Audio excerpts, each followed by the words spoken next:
Welcome back to Channel 5 News at noon. I hope your day is going really well for you. We started the day warm and a little breezy. Now, when you look outside, all the clouds that were overhead are pretty much gone, and we have a decent amount of sunshine out there.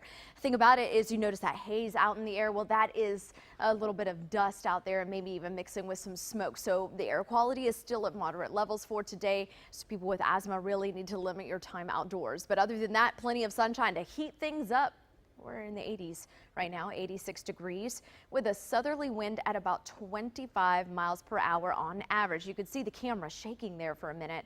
Most of the valley is in the mid to upper 80s, from 85 up to 88 degrees this afternoon. But look at your wind speeds for the remainder of the day into the evening. You notice that they stay anywhere between 22 and 19 miles per hour. So they're not going to relax anytime soon for this afternoon going into the evening. It's not until late tonight, early tomorrow morning, where those winds will slow down a little bit, and it'll be like it was this morning, still anywhere between 10 and 13 miles per hour. So yes, gusty winds will stay out there. We've even seen gusts in the 30 to 35 mile per hour range. So it's not going anywhere just yet. So we do have the small craft advisories for both the Bay and the Gulf waters. The Bay will be effective until tomorrow morning at 8 o'clock. The Gulf waters will be until tomorrow night at 7. And the reason for that, those gusty winds really elevate seas. I mean, look at this, a rough chop on the Bay today, with seas averaging about 5 to 7 feet out there. So yeah, definitely some nasty conditions to be doing any boating. Taking a look right now at the First 1.5 satellite and radar across Texas. This will give you a better idea of what's happening well to our north. You do see some rain starting to enter the Panhandle and portions of West Texas, and that has everything to do with the next storm system that's headed our way. Ahead of this, over northeastern Texas, is a warm front. So what's going on is basically we're having all of this really warm air all over the Gulf Coast states as well as the eastern seaboard, and this front actually trails all the way over to the north and east.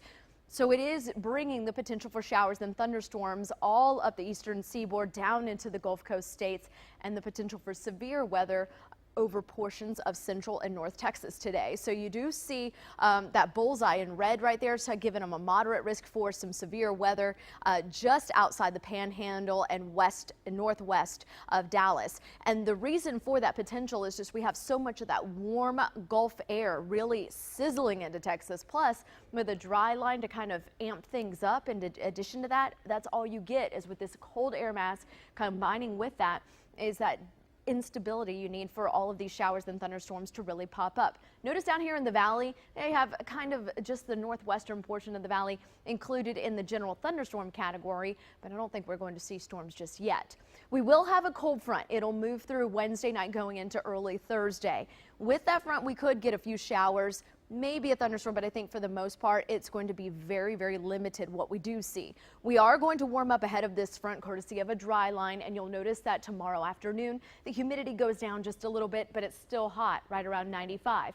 Behind the front, no major cool down, but we're out of the 90s, okay? We're talking about 88 degrees tomorrow, or actually Thursday, behind that front, and with gradual clearing. So let's take a look at this a little bit closer. Here comes the cold front. It'll arrive early Thursday morning, and you see that here's the shower potential, and I think even this model may overdo it slightly, okay? So we're not expecting a whole bunch of widespread heavy rain, but maybe a few showers are possible. As it clears the valley, that's when that drier air will move into the RGV. It's not going to be a cold air mass, but a little bit cooler, and it'll definitely clear things out by Thursday afternoon. So here's your First 1.5 7-day forecast. 92 this afternoon. That's going to be your daytime high. Overnight will cool down, but not a whole lot. 72. We bump it back up to 95, a little breezy for tomorrow, and then 68 will be your overnight low Wednesday. Now, if you're looking for some cooler weather, I think it's a little bit more noticeable at night. After we spend a day in the mid 80s, we will be down to 63 for Thursday night, so early Friday morning at the bus stop, the kids may need a light jacket. We'll warm back up to 92. We're in the 90s as we head into the weekend. Another cold front will pass by, and it'll bring us a shower or two, or maybe even a thunderstorm, but again, that is very, very limited, only around 20%.